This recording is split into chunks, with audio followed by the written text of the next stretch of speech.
éviter certaines choses pour que les malheurs que tu as vécus dans l'année passée ne reviennent plus dans l'année nouvelle que tu veux affronter. Donc, il est très important de faire la programmation spirituelle. Et quand je parle de la programmation spirituelle, beaucoup peuvent comprendre, mais d'autres vont dire, mais c'est quoi ça là? Oui, exactement. Voilà. C'est quoi la programmation spirituelle? La programmation spirituelle, je n'aurai pas tout le temps pour l'expliquer, mais je peux dire les bienfaits de la programmation spirituelle. Exactement, on en a besoin. Voilà. La programmation spirituelle, un homme qui est programmé, et tu te programmes pour un objectif. Okay. Il n'y a pas question que cet objectif ne soit pas atteint. Si je donne un exemple, avant que cette émission va être lieu, je pense que ça a été programmé. Oui, et aujourd'hui, on est en train de le faire, on est en train de l'animer, on est en train de le réaliser, et ça se passe bien. Donc, c'est pourquoi il est important pour l'homme de se programmer. Et pour se programmer, on ne se lève pas comme ça. Il y a des instruments. Il y a des choses qu'il faut utiliser pour se programmer. Et ces choses-là, ceux qui vraiment veulent essayer,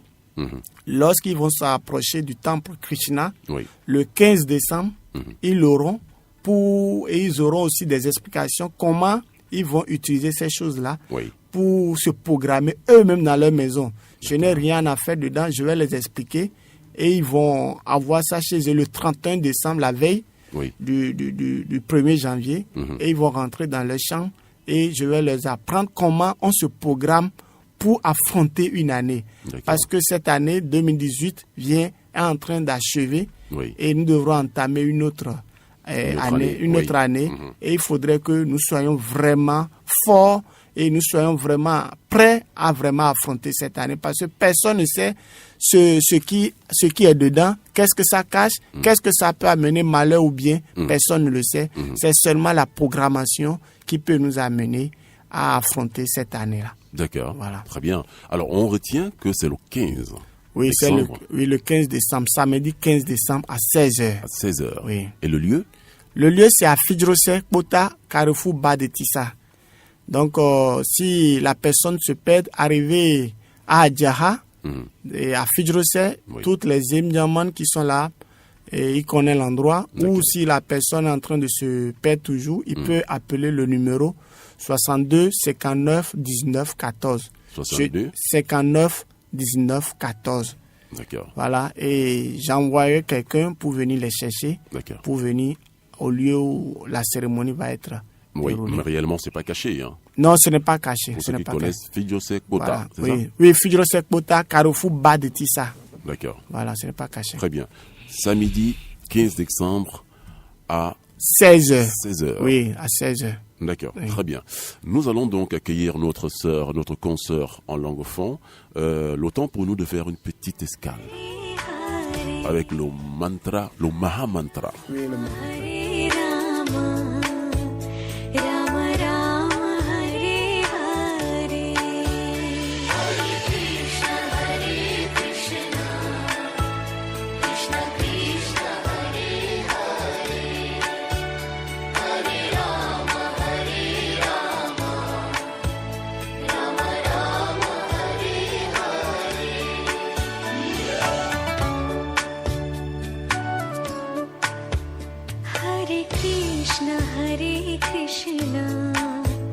Krishna Krishna Hare Hare Hare Rama Hare Rama Rama Rama Hare Hare Hare Krishna Hare Krishna Krishna Krishna Hare Hare Hare Rama Hare Rama Rama Rama Hare Hare Krishna Hare Krishna Krishna Krishna Hare Hare. Avec le maître Krishna, c'est une autre dimension en spiritualité. Hein. Je crois que nous allons flirter avec la dimension mystique de la chose dans les jours à venir, mesdames et messieurs. Alors, je crois que nous allons nous accueillir notre consoeur en langue fon. Alors, je rappelle aussi, vous avez donc une question, vous avez une préoccupation. Vous pourrez donc appeler en direct sur l'émission au 65 00 24 24 61 53 90 53 lorsque le top vous sera donné. Mais pour le moment, notre consoeur en langue fon est là et prête à lui poser donc quelques petites questions sur cet événement qui se prépare donc le samedi 15 décembre à 16h à Frijose Pota. C'est bien ça? Oui.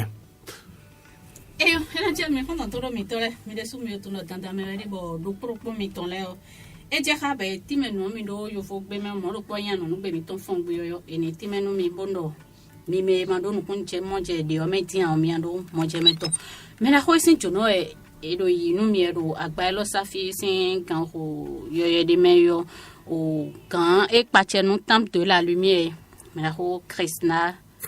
vision ena chenmi mera ho o noiwa de hingbo yo enemi do nu konto ina cambio mio e weno mejin te weka so mize tuto melen koton dote bon nous eso mize tuto melen koton dote yo weno no mi pon kakaka kwerupo ablo kwerupo bo phone le bio no gbo me kwerupo me o eyin ahunda noa men ana tonu supo me mana se uvele to wadagbe so no time no tinde me akablo bo ka bo fu ejero ana jijan ropo bona vo so ahwanu devo mana do akpan kon ko ejawe o an vo so ahwanu devo mana do pan kon ko yo akana ya ahwa nu si so sin wen ama so nu a asi ya ahwa bo pan kon nuena ama ko o me awene emewe mi de simbo do blo nuelo kwe fifo le na chami mi onu ye blood ni yo eso ko ya o kan nu ton ko tenu mi ka so ro bo fi de te am blood e gare kan ton mi na blood fijro se je no blood ko chegbe do bad de tisa karofu bad de tisa e me ko je fijro se bo yule ali kaka bo wa karofu bad de tisa bo yo numero mi ton mi na se mende be na ple kaka be na wa ko yegbe ina se me do be na ple me kaka bo wa ko yegbe bo be na tuto me ka na igbon tele mo ka na jojo bo mi na ide he na son bon bo wa fi mon koton ji ene me na wa don le na hen sin goropo sin litre goropo mo na han hone we ropo ko chaki aton na jeji ton bo nu ye wa fino nenu le ka ja yigbon we ndo we me ouver si de le représenter me bon ko lo me amu fifo de bois zon pe bon yo ya dien donu we de ba je fre bo eno da ze no do le ne ko me we mo koton le ahen anawa tendwe no me awa tendwe no mi ma wa nue mi do gbon gbigbo mesin alon dio mi na ze ma do gwalo nuena nue ni do ko solution je ba de bodo jalika bo wa don ndida na wa mona yaya ana monu e ba de otanta do edo medi nunu ewe no munu no adi nunu jen bo wa tendo me o ndida nu na je tendo me o me na wale suna ze nu eto mo na wa do ena chen me foton toro mi tora mi atuno me jile au temple de la lumière Joshua Krishna et si besi we mi de bon wa yade e no bloko ifufo tegbe na mo tembo na me ji do kuro mi ton le ouvert me mi no do kwe e me mi de bo e ifufo to yo mi masna no ouvert mon koton me do bi ko yo me e si kan we e no ko ko but dinga enton mi atu ko na je sunza me mi de si asan foton go gbe e blodo sibigbe jawe yo ne me on sibigbe jawe ne yo mi atu ko na me je mi atrondo ba tetisa do fijo sesin kan meton mais la roi de me me va ba tetisa si nous confions pour mo ko alokan e meton 62 59 19 14 62 59 19 14 mi ko alokan ene je wayon ene ina akla mi kaka wa kwe emi de suton pe me la ho mi gbo o mi won do apare pe ro we ho mi ton ji fi bodo me jire me de bo e wo fe alopa de budo pupo ena kan no po bi mi ime yon no yin po sin pe mo pan die tion ngado ntaso pokuro pe ton be lo nka ma di fi o pere bo chia bono wa nu wa mo koton teme alo tacha kwa tude domi alo flafo osunde po mo do ho mene sunde pe npo ko ibo eko a black pe ti alo pade bondo nu bi wa bi fi klo pon wa nu wa mo koton sin teme na mo koton sa fun ya awanu yi wa sin teme o do gan ho metro lo awanu yi wa sin teme do gan ho metro lo nsi ken bodo metro lo na mo koton sa fun wa do nu emi ya wa do benengbe yo eyo edo special eni ogbonvu nu uvesi se de ado me gan wo me no awa fia ko le wode yo a obi o ye o me asoropo ah hu wa lewe de benengbe o ena le benengbe ya ena ya jo hanu eton le mana se kwegbe ba je 31 décembre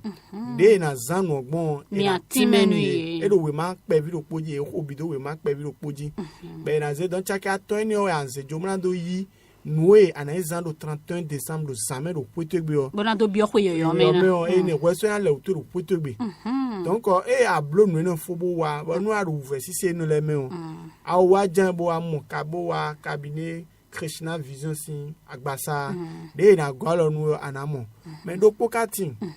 E wen de egbe on you se bon do. We ndasu mo via. Voilà. Et ni o we mi bana do hodo tam. Bon, mais quand on ouvre mon coton c'est ouais, nous bioro, nous bio et nous dokun do ama dokun asi mon kunje nous mais c'est vrai que il dit ça bon filet bon filet et ni wa cabinet Krishna Vision nous et rojo ko fini on dit de sou et dans nous kun eton bonamo nous no fit di bodo mi wa mi na mo solution le na ti di no mi do e clo donc mais ko di nko lo bo mo mi he mi na ise bo uve mo koton siwe e o mo asubo da e we mo e wa zo kaka bo do diplôme ka mo zo a bo e do uve teme o e ni tekpon bo sepo Krishna sin hoha ali pwegbe o ni wa Krishna kon ba pon meji John do fini ne na wa dom na pon mama ndo ho di tro di mo mi wa mi na mo lele e kan ti do ido mo mi lo mo mi ti do e yo kon to mi to le e ma ti mo pere pon me da ho de sukuro di no ji mi 30 don e ni on do pro mi ton le mina mona me jire o fogbon e don le me desu o titin peton bo chubo na kan ho do phobio me da ho tam de la lumière ho su Krishna na lo ni flin alo kan to mi to le alo kan ti o 62 59 19 14 62 59 19 14 et ouais un WhatsApp chez den do donc bravo mais on m'a banando ko ha mi en direct do alo bona se gbe mi de sou ton e na unla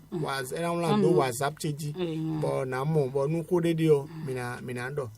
o mena ho mi no mo ko de le nu bo e yo lo mi on yon pe bo mi na lo kan lo e ka yo lo mi on me le fo le sin pe na je sisi mi de ton mi de so no do ko ha me alo me de fo o e lo nyi de su we no do ko ha me o nyi de su e po e yo directement nyi su je ranje bo ko de de po mi o po mi na lo e ka no aya do e bene kele we ndo teme do a le wo do teme do file Côte d'Ivoire Burkina bono disagbo fienele do ufe o file bien ne donc quand il faut de les menu e wa yo be ma sogbodo mondia na tuno nkuno kwu mais e wa zande dion na tekpo ma ba numéro do me we di jido e no se kwe meton do alomena na ba numéro do po meni ma te do kwia ina no yiwe hono mon ku je ho do mi to me o me la ho o asan fo no pe bondo fe de me alo mba na mo mi de su bona pan ko mi ado ho mi ato pe ti ha mi e no a ko mi to alo asan ni nu wa ni kede wa nu e mi no ablo mi nous ouais le spécial et le ko fi fo mi no blo nu le mais me de ba na mo mi o e ke na yo numéro che bo wa konche were brun kan de bume e be yo mi jan yo e tirale ni ye na wa kwegbe be wa kwegbe o nu e do mi wa we problem de mi o do bo e do ouvert si c'est no mi wa e na mo koso e na mo dagbe ton jan che bo le ko e yo hoton to do mi tole o nu yo ha e me na ko e so da e be ko fi fo nu wa patakri mi an to no meji azan foton gbe enfants à Forton Gosson en aimé mi de temps il faut 15 décembre 2018 do gene me pepepe ena blo nu wa me da ho de do o weton de swogbe do ba te tin sa ton on do pro mi ton le a fo eje mi ka son po o yi nu wa enesin teme on e wa ndo me ji mi na han e sin mi ton e o goropo mi hensin goropo mi na te po bo ho awane mi ton do po wewe pepe do po hen e ndo me ji mi munu we ne le bi fi mi ansa ko mi ton chaki aton po ne teji bo trondo no wa sin o teme do ba de tin sa sin sra meton e do po no me ji mi fe o je ba de tin sa do fi jo se sin kan meton bo ko alokan e ha ton 62 59 19 14 62 59 19 14 mi khukwa lokan ene ojenwayon ene ina wa bo akpla mi dele kakawa okwegbe bo mi kanu nu wa mon koton sin domo eindo endion e mi ale wo fi mi akla fo mi ton fi kun mo wa o mi wa chokande de le bo chakia to mi sojo yo emewe mi ja ya chokanu ene le odi bo ache yan che gbigbo meton e ache yan che angeli le to mo me da khono zemo so do wa zo na yo ena konto nu mo koton le bi kwiji bo de mi na isan kon do kwegbe yo mi wa ya timen do koro mi ton le mi ka isan eyin ouve mi ton eyin linkpon asoria ko sobo lembo modo emile mi hena blodo 2018 lo bo ma pe wo blo ale yo ko bi 2019 fo me bi kwi na chiche do akluno pe to sin oyin come no ya le e do wi me nyunu tin wi me sunbo ouve alokpade me fe kokwa lo kamera photon 62 59 19 14 62 59 19 14 akokwa lo kan ne chembo yo me na ho ena ijuno to e a ifo pe bo wi pe po mi na do ho nyane me bo